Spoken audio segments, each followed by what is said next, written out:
నమస్తే, welcome to Sriprabha news. ముందుగా headlines. Amaravati వేదికగా న్యాయ వ్యవస్థలో మరో కీలక అడుగు. తీసుకులపాలెం వద్ద ఏపీ జ్యుడిషియల్ అకాడమీకి శంకుస్థాపన చేసిన CJI justice Surya Kant. CJI justice Surya Kant తేనేటి విందు ఇచ్చిన గవర్నర్ అబ్దుల్ నజీర్. తేనేటి విందులో పాల్గొన్న ముఖ్యమంత్రి Chandrababu Naidu, high court CJ justice Dheeraj Singh Thakur, ఉప ముఖ్యమంత్రి పవన్ కళ్యాణ్. విజయవాడలో మీడియేషన్ సదస్సులో పాల్గొన్న సిజేఐ జస్టిస్ సూర్యకాంత్. అమరావతిలో ప్రభుత్వం రైతులు చూపిన చొరవ మధ్యత్వ విజయమేనని వ్యాఖ్య. రాష్ట్ర రాజధాని అమరావతి వేదికగా న్యాయ వ్యవస్థలో మరో కీలక అడుగుపడింది. పిచుకలపాలెం వద్ద ఏపీ జ్యుడిషియల్ అకాడమీకి సుప్రీంకోర్టు ప్రధాన న్యాయమూర్తి జస్టిస్ సూర్యకాంత్ శంకుస్థాపన చేశారు. ఈ కార్యక్రమంలో సీఎం చంద్రబాబు నాయుడుతో సహా పలువురు సుప్రీంకోర్టు, హైకోర్టు న్యాయమూర్తులు పాల్గొన్నారు. జడ్జిల కోసం అత్యాధునిక సౌకర్యాలతో నిర్మించిన నివాస సముదాయాలను ఈ సందర్భంగా సిజేఐ ప్రారంభించారు. అనంతరం హైకోర్టు గెస్ట్ హౌస్ నిర్మాణ పనులకు ఆయన భూమి పూజ చేశారు. రాష్ట్ర పర్యటనకు వచ్చిన సుప్రీం జస్టిస్ సూర్యకాంత్ గౌరవార్థంగా గవర్నర్ ఎస్ అబ్దుల్ నజీర్ తేనేటి విందించారు. జస్టిస్ సూర్యకాంత్ రాష్ట్రంలో వివిధ కార్యక్రమాల్లో పాల్గొన్నారు. సాయంత్రం గవర్నర్ ఆహ్వానం మేరకు విజయవాడలోని లోక్ భవన్ కు వెళ్లిన సిజేకు గవర్నర్ ప్రత్యేకంగా పుష్పగుచ్చాన్ని అందించి ఆహ్వానం పలికారు. తేనేటి విందులో గవర్నర్ తో పాటు CM Chandrababu Naidu, high court CJ justice Dheeraj Singh Thakur, deputy CM Pawan Kalyan తో పాటు ఇతర ఉన్నతాధికారులు ఉన్నారు. సుప్రీంకోర్టు న్యాయమూర్తులు justice JK Maheshwari, justice Pamidighantam Narasimha, justice K Mishra, justice SVN Bhatti, justice Joymalya Bagchi కూడా ఈ కార్యక్రమంలో పాల్గొన్నారు. న్యాయ వ్యవస్థలో మధ్యవర్తిత్వం ప్రత్యామ్నాయం కాదని ఓ ప్రధాన అంశమని సుప్రీంకోర్టు ప్రధాన న్యాయమూర్తి జస్టిస్ సూర్యకాంత్ ఉద్ఘాటించారు. మధ్యవర్తిత్వం భారతీయుల డిఎన్ఏలోనే ఉందని ఆయన ఉదహరించారు.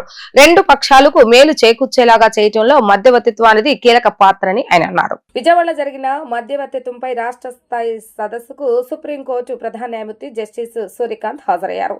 ఈ సందర్భంగా ఆయన మాట్లాడుతూ కోర్టులపై కేసులు భారం ఎక్కువగా ఉన్న ప్రస్తుత పరిస్థితుల్లో మధ్యవర్తిత్వాన్ని విస్మరించడం ఏమాత్రం సహేతుకం కాదని అన్నారు. కోర్టుల వల్ల కుటుంబ సమస్యలు, ఇతరతర సమస్యలు కొంత వేగంగా పరిష్కారం అవుతున్నప్పటికీ తెగని చాలా సమస్యలకు మధ్యవర్తిత్వం ఎంతో ఉపయుక్తంగా ఉంటుందని తెలిపారు. ప్రతి సమస్యకు కోర్టుకు వెళ్లడంతో పరిష్కారం కాదని, కుటుంబ తగాదాల వల్ల కోర్టులో కేసులు ఎక్కువ అవుతున్నాయని తెలిపారు. మొదట ఇరుపక్షాల మధ్యవర్తిత్వంపై నమ్మకం ఉంచితేనే సత్ఫలితాలు వస్తాయని అన్నారు. మన దేశంలోనే కాకుండా ప్రపంచవ్యాప్తంగా మధ్యవర్తిత్వం ప్రస్తుత కాలంలో ఆమోదించిన ప్రక్రియగా పేర్కొన్నారు. న్యాయ వ్యవస్థ కూడా దీన్ని ప్రోత్సహించాలని అన్నారు.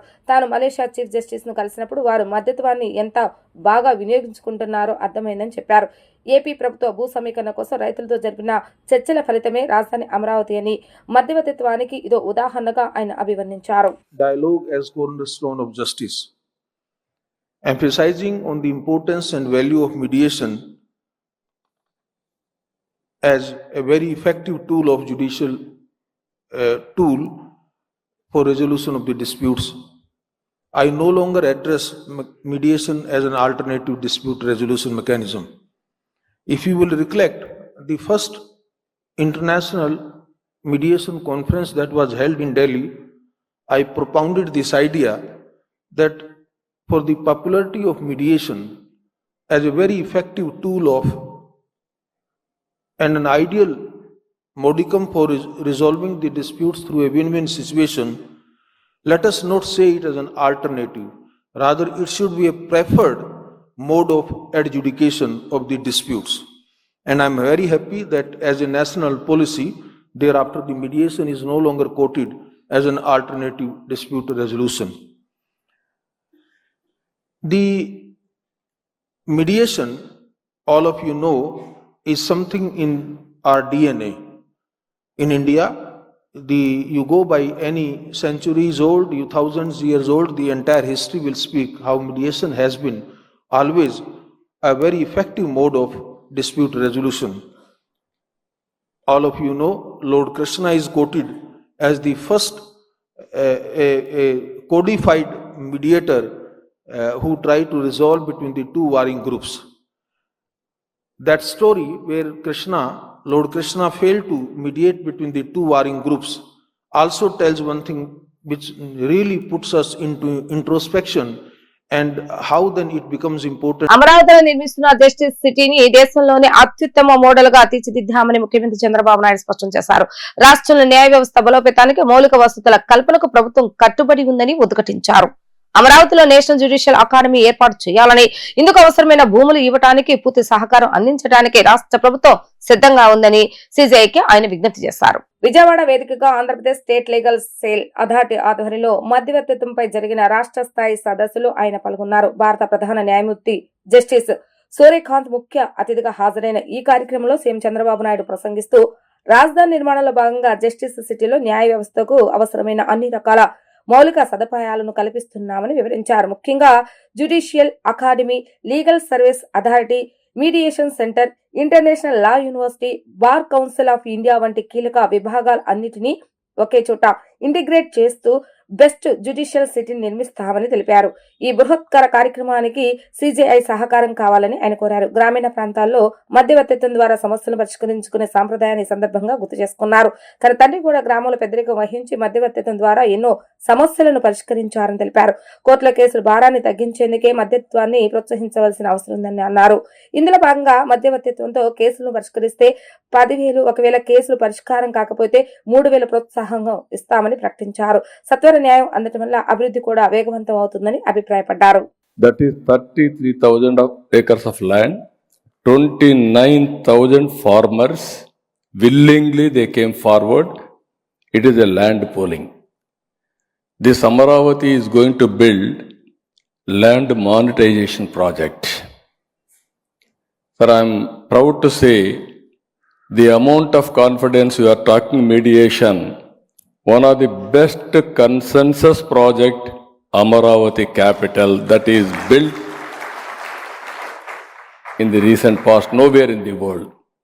If you convince people, they will cooperate. Sir, now we are having very clear idea. So many cities are there. You have to witness time and again. Best model, green, blue, green energy, no pollution. I am assuring all friends here, all of you should have one house site in Amaravati. Finally, you will have better living standards and your lifespan will increase minimum 20 years. That is, I am assuring you, that is the city we are going to build, most livable city. Sir, today, sir, you explained our justice city also. I am very happy. You gave some suggestions. One suggestion, sir, you have given Judicial Academy, if possible more land. Sir, I need your cooperation. I wanted to build Justice City, one of the best in the country itself. You name Judicial Academy, you direct us as much land we are prepared to give. Second, Legal Service Authority and also Mediation Center, even International Law University, Bar Council of India they are establishing. By integrating all these things, the best justice city we wanted to build. We need your cooperation in the direct. ప్రభుత్వ ప్రధాన కార్యదర్శిగా బాధ్యతలు స్వీకరించిన G Sai Prasad కు ముఖ్యమంత్రి చంద్రబాబు నాయుడు మర్యాదపూర్వకంగా కలిశారు. ఉండవల్లిలోని CM camp కార్యాలయానికి వెళ్లిన ఆయన సీఎం కు పుష్పగుచ్చాన్ని అందించారు. ఈ సందర్భంగా సీఎం చంద్రబాబు నాయుడుకు శుభాకాంక్షలు తెలిపారు. సీఎస్ తో పాటు సీఎం కు ఎక్స్ అఫిషియో స్పెషల్ సీఎస్ గా నియమితులైన విజయానంద్ కూడా ముఖ్యమంత్రిని మర్యాదపూర్వకంగా కలిశారు. ప్రభుత్వ లక్ష్యాలకు అనుగుణంగా ముందుకు వెళ్లాలని సీఎం సూచించారు. సామాజిక చైతన్యం కల్పించే కార్యక్రమాలు ఒకవైపు, మరోవైపు నేరాలు తగ్గించే విధంగా ముందుకు వెళ్లాల్సిన అవసరం ఉందన్నారు. ఎన్టీఆర్ జిల్లా పోలీస్ కమిషనరేట్ ప్రజాసేవకు అంకితమై ముందుకు వెళుతూ మరిన్ని సేవా కార్యక్రమాలు చేస్తామని తెలిపారు. సైబర్ నేరాల మీద విస్తృతమైనటువంటి అవగాహన కార్యక్రమాలు చేయవలసిన అవసరం ఉందని అన్నారు. పౌరులు సైబర్ క్రైమ్ బారిన పడకుండా రక్షించుకోవాల్సిన బాధ్యత ఎంతైనా ఉందని చెప్పారు. డ్రగ్స్ పై దండయాత్ర కార్యక్రమం విజయవంతమైన సందర్భంగా మెడ్ ప్లస్ వారి సౌజన్యంతో సురక్షా కమిటీ ఆధ్వర్యంలో 150 మంది విద్యార్థులకు సైకిల్ పంపిణీ కార్యక్రమాన్ని నగరంలోని ఏఆర్ గ్రౌండ్స్ లో నిర్వహించారు. విజయవాడ నగర పోలీస్ కమిషనర్ ఎస్ రాజశేఖర బాబు ఈ కార్యక్రమానికి ముఖ్య అతిథిగా విచ్చేశారు. విద్యార్థులకు సైకిల్ ను పంపిణీ చేశారు. ఈ సందర్భంగా ఆయన మాట్లాడుతూ సురక్షా కమిటీ ఆధ్వర్యంలో విద్యార్థులకు సైకిల్ ఇచ్చేందుకు ముందుకు రావడం సంతోషదాయకమని అన్నారు. విద్యార్థులకు ఇవ్వాలనుకోవటం చాలా సంతోషమని అన్నారు. ఎన్టీఆర్ జిల్లా పోలీస్ కమిషనరేట్ ప్రజా సేవకు అంకితమై ముందుకు వెళుతూ మరిన్ని సేవా కార్యక్రమాలు చేస్తామని తెలిపారు. సైబర్ నేరాల మీద విస్తృతమైన అవగాహన కార్యక్రమాలు చేయాల్సిన అవసరం ఉందని అన్నారు. సైబర్ క్రైమ్ డీసీపీ ఆధ్వర్యంలో ఒక భారీ కార్యక్రమానికి ప్రణాళికలు చేస్తున్నామని అన్నారు. ఎటువంటి పరిస్థితుల్లో మన పౌరులను సైబర్ క్రైమ్ బారిన పడకుండా రక్షించుకోవాల్సిన బాధ్యత ఎంతైనా ఉందని చెప్పారు. సమాజంలో ఒక ఉత్సాహాన్ని నింపుతూ క్రైమ్ ను దూరంగా ఉండేలాగా ప్రోత్సహిస్తూ ముందుకు వెళ్లేలాగా సాయి శక్తుల కృషి చేస్తామని అన్నారు. సురక్షా కమిటీ కన్వీనర్ నరసయ్య మాట్లాడు డ్రగ్స్ పై దండయాత్ర కార్యక్రమం అత్యంత విజయవంతమైన సందర్భంగా మెట్ప్లస్ వారి సౌజన్యంతో 95% పైగా మార్కులు వచ్చిన విద్యార్థులకు వారిని గుర్తించి 150 సైకిల్ ప్రోత్సాహంగా ఇవ్వటం జరిగిందని అన్నారు. ఇతర విద్యార్థులు కూడా స్ఫూర్తిగా తీసుకొని చదువుకోవడానికి అవకాశం ఉంటుందని అన్నారు. ఈరోజు 34వ రోజు. ఈరోజు ఇది ముగింపు కార్యక్రమం, ఒక విజయోత్సవ ర్యాలీగా ఈరోజు మనం జరుపుకున్నాము. ఇందులో భాగంగా సురక్షా కమిటీ వారు ఈరోజు మెట్ సిటీ వారి సౌజన్యంతో దాదాపు 150 సైకిల్స్ని గర్ల్స్ స్టూడెంట్స్కి ఇవ్వాలని వారు నిర్ణయించుకోవడం చాలా సంతోషం. 95% కంటే ఎక్కువ వచ్చిన పిల్లల్ని వారిని ప్రోత్సహిస్తూ ఈరోజు సైకిల్స్ వారికి ఇవ్వడం జరిగింది. సురక్షా కమిటీ సభ్యులకి, ముఖ్యంగా నర్సయ్య గారికి ధన్యవాదాలు తెలియజేస్తూ, ఈ కార్యక్రమము సామాజిక చైతన్యం కలిగించే కార్యక్రమాలు ఒకవైపున, మరొక వైపున క్రైమ్ను తగ్గించే విధంగా మనం ముందుకెళ్లాల్సిన అవసరం ఉంది. పోలీస్ శాఖ, ఎన్టీఆర్ జిల్లా పోలీస్ కమిషనరేట్ మరొకసారి ప్రజాసేవలో అంకితమవుతూ ముందుకెళ్లే మరిన్ని కార్యక్రమాలు త్వరలోనే చేపడతాము. సైబర్ నేరాల మీద విస్తృతమైన అవగాహన చేయాల్సిన అవసరం ఉంది. సైబర్ క్రైమ్ డీసీపీ గారి ఆధ్వర్యంలో ఒక భారీ ప్రోగ్రామ్ని మనము ప్లాన్ చేస్తున్నాము. ఎటువంటి పరిస్థితుల్లో మన పౌరుల్ని సైబర్ క్రైమ్ బారిన పడకుండా రక్షించుకోవాల్సిన బాధ్యత ఎంతైనా ఉంది. సో దానికి ఎలాగా మనం ముందుకెళ్లాలనే ఉద్దేశంతో చాలా కార్యక్రమాలు ప్లాన్ చేస్తున్నాము. సమాజంలో ఒక ఉత్సాహాన్ని నింపుతూ ఈ క్రైమ్ని దూరంగా ఉండేలాగా ప్రోత్సహిస్తూ ముందుకెళ్ళడానికి అన్ని విధాలా శాయశక్తిలో ప్రయత్నిస్తాం. డ్రగ్స్ పై దండయాత్ర కార్యక్రమం అత్యంత విజయవంతంగా పూర్తయిన సందర్భంగా మనం మెడిప్లస్ వారితో సంప్రదించి దీనికి గుర్తుగా 95% మార్కులు ఎక్కువ వచ్చిన ఆడపిల్లలకి ఈ 150 సైకిళ్ళు ఈ రోజున ప్రోత్సాహంగా ఇవ్వడం జరిగింది. వీళ్ళు స్కూల్కి వెళ్ళి చక్కగా సైకిల్ వేసుకెళ్తుంటే 95% మార్కులు వచ్చినాయి కాబట్టి ఇచ్చారు, మాకు కూడా ఇస్తారని ఇంకా మిగతా పిల్లలు కూడా చదువుకోవడానికి అవకాశం ఉంటుంది. వీళ్ళు జాగ్రత్తగా ట్రాఫిక్ రూల్స్ ప్రకారం జాగ్రత్తగా వెళ్ళండి అని చెప్పి పంపించామండి. ఎన్టీఆర్ జిల్లాలో జనసేన పార్టీ ఉద్యమి సభ్యత్వ నమోదు కార్యక్రమం పండుగ వాతావరణంలో జరుగుతుందని ఆ పార్టీ ఎన్టీఆర్ జిల్లా అధ్యక్షులు సామినేని ఉదయభావన పేర్కొన్నారు. ప్రజలు స్వచ్ఛందంగా ముందుకు వచ్చి సభ్యత్వాలు తీసుకోవడం హర్షణీయమని అన్నారు. సభ్యత్వం తీసుకున్న వారికి 5 లక్షల ప్రమాద బీమా సౌకర్యం కల్పించడంతో పాటు నాయకత్వ లక్షణాలు ఉన్న వారికి రాజకీయంగా తగిన గుర్తింపు లభిస్తుందంటూ ఆయన పేర్కొన్నారు. విజయవాడలోని 43వ డివిజన్ భవానీపురం ఏకలవ్య నగర సెంటర్ లో జనసేన పార్టీ సీనియర్ నాయకులు మద్దిరాల రామకృష్ణ ఆధ్వర్యంలో సభ్యత్వ నమోదు కార్యక్రమం జరిగింది. ఈ కార్యక్రమానికి ఎన్టీఆర్ జిల్లా జనసేన పార్టీ అధ్యక్షులు సామినేని ఉదయభాను ముఖ్య అతిథిగా హాజరై సభ్యత్వాలను ప్రారంభించారు. ఈ సందర్భంగా ఆయన మాట్లాడుతూ పార్టీ అధినేత పవన్ కళ్యాణ్ ఆదేశాల మేరకు విజయవాడలోని అన్ని డివిజన్లో సభ్యత్వ నమోదు అత్యంత విజయవంతంగా కొనసాగుతుందని తెలిపారు. జనసేన కేవలం రాజకీయ పార్టీయే కాకుండా ప్రజలకు సేవ చేసే వేదిక అని, సభ్యత్వం తీసుకున్న వారికి 5 లక్షల ప్రమాద బీమా సౌకర్యం కల్పించడంతో పాటు నాయకత్వ లక్షణాలు ఉన్న వారికి రాజకీయంగా తగిన గుర్తింపు లభిస్తుందని ఆయన పేర్కొన్నారు. అనంతరం మద్దిరాల రామకృష్ణ మాట్లాడుతూ పవన్ కళ్యాణ్ పిలుపు మేరకు రాష్ట్ర వ్యాప్తంగా పండుగ వాతావరణంలో ఈ కార్యక్రమం కొనసాగుతుందని చెప్పారు. భవానీపురం ప్రాంతంలోని ముఠా కార్మికులు, ఆటో కార్మికులు పవన్ కళ్యాణ్ సిద్ధాంతాలకు ఆకర్షితులై స్వచ్ఛందంగా తరలివచ్చి సభ్యత్వాలు తీసుకుంటున్నారని వివరించారు. కూటమి ప్రభుత్వం చేస్తున్న మంచి పనులు, పవన్ కళ్యాణ్ పనితీరు పట్ల ప్రజల్లో ఉన్న నమ్మకమే ఈ స్పందనకు కారణమని ఆయన తెలిపారు.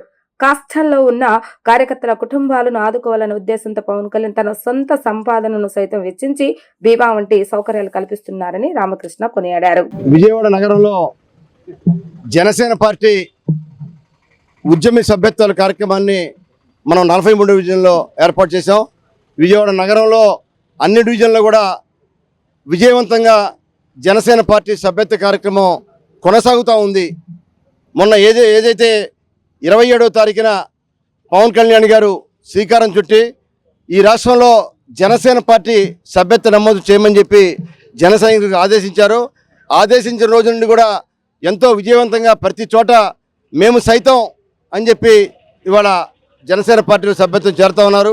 ఇవాళ జనసేన పార్టీ అధ్యక్షుడు పవన్ కళ్యాణ్ గారి భావజాలాన్ని ముందుకు తీసుకెళ్తూ ఇవాళ రాజకీయ పార్టీలో అన్ని రాజకీయ పార్టీలా కాకుండా జనసేన పార్టీ అంటే ఒక సేవ చేసే పార్టీ, ప్రజలకు అందుబాటులో ఉండే పార్టీ, ప్రజల కష్టాలు తీర్చే పార్టీ, ప్రజలకు న్యాయం చేసే పార్టీ. కాబట్టి జనసేన పార్టీ ద్వారా సభ్యత్వ నమోదు కార్యక్రమం చేసి జనసేన కుటుంబాలను కూడా ఆదుకోవడం కోసం ఇవాళ ఎవరైనా దురదృష్టవశాత్తు ఆ కుటుంబంలో ఎవరైనా దూరం అయితే వారికి 5 లక్షల రూపాయలు ఇన్సూరెన్స్ కార్యక్రమం కాకుండా ఈ జనసైనికులకి నాయకత్వ లక్షణాలు ఉంటే తప్పకుండా వారికి ప్రజాసేవ చేయడం కోసం వారికి తప్పకుండా రాజకీయంగా వారికి అవకాశం ఇచ్చే కార్యక్రమాన్ని కూడా జనసేన పార్టీలో అవకాశం ఉంది.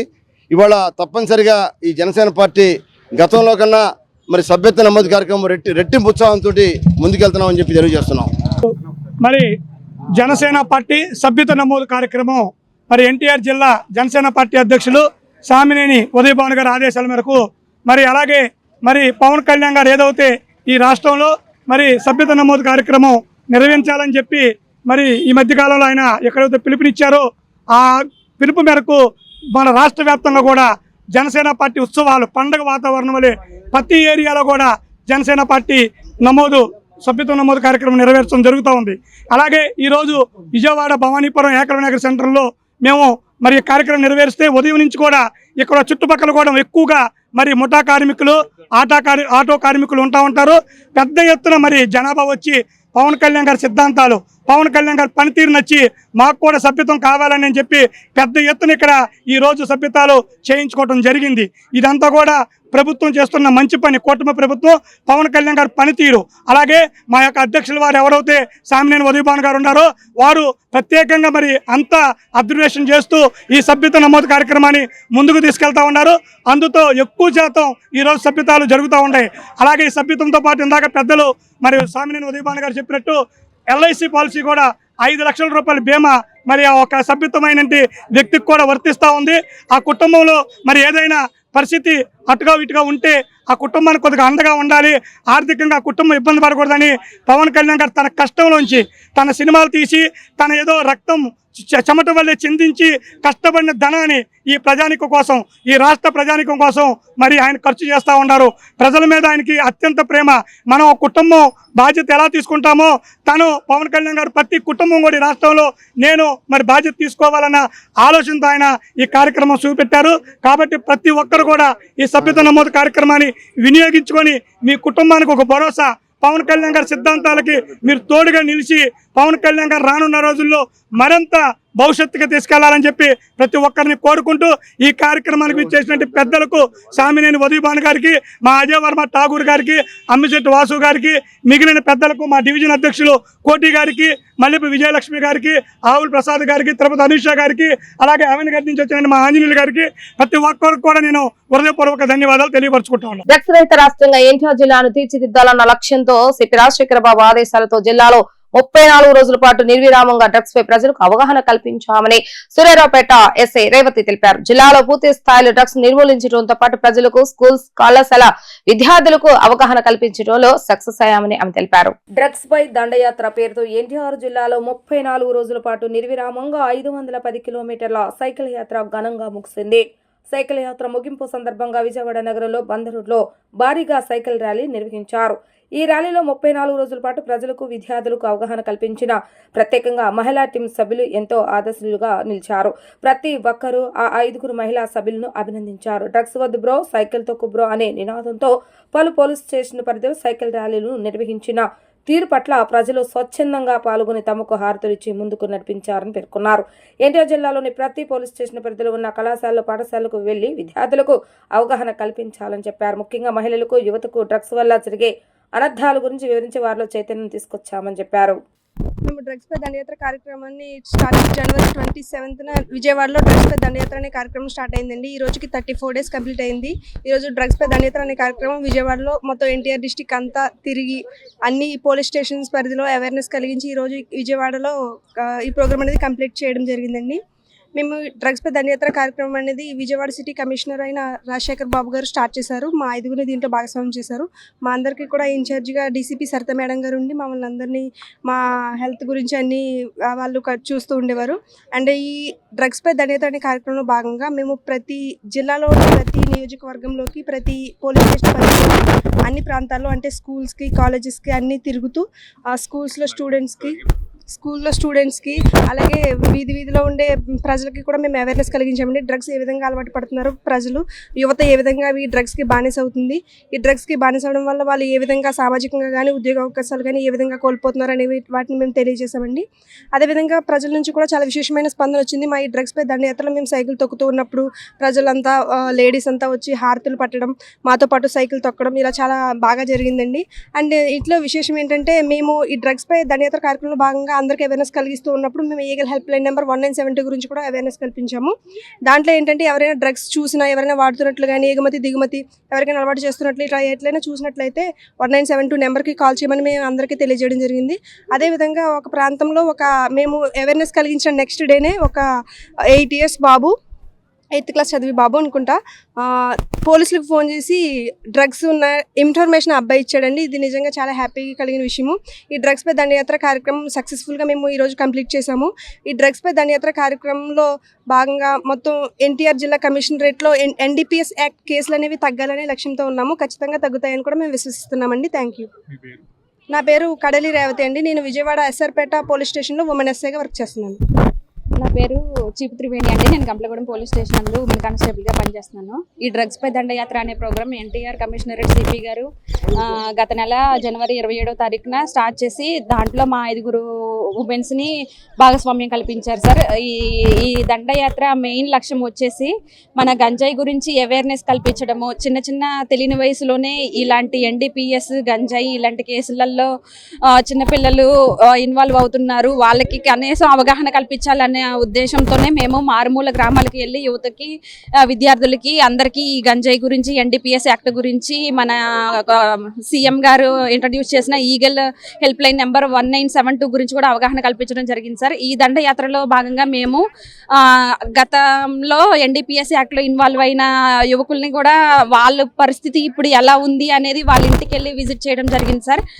యువకులు కూడా దీంట్లో చాలా యాక్టివ్గా పార్టిసిపేట్ చేశారు. విద్యార్థులందరూ మాతో కలిపి సైకిల్ తొక్కారు. సీనియర్ సిటిజన్స్ కూడా మమ్మల్ని ఎంతో ఆదరించి మాకు ఆశీస్సులు కూడా అందించారు. అన్ని మతాలు వాళ్ళు కూడా మాకు ప్రేయర్లు చేశారు. మేము ఇలాగే ముందుకు వెళ్ళాలి అని చెప్పేసి మేము ఈ దండయాత్ర చేయడానికి మెయిన్ మా సిపి గారు ఆధ్వర్యం, మన అడ్మిన్ DCP గారి ప్రోత్సాహంతో మేము సక్సెస్ఫుల్గా ఈ 35 రోజులు యాత్ర 510 కిలోమీటర్లు మేము పెట్టుకున్నాం సార్. కానీ ఇప్పటికీ 600 దాటిపోయింది.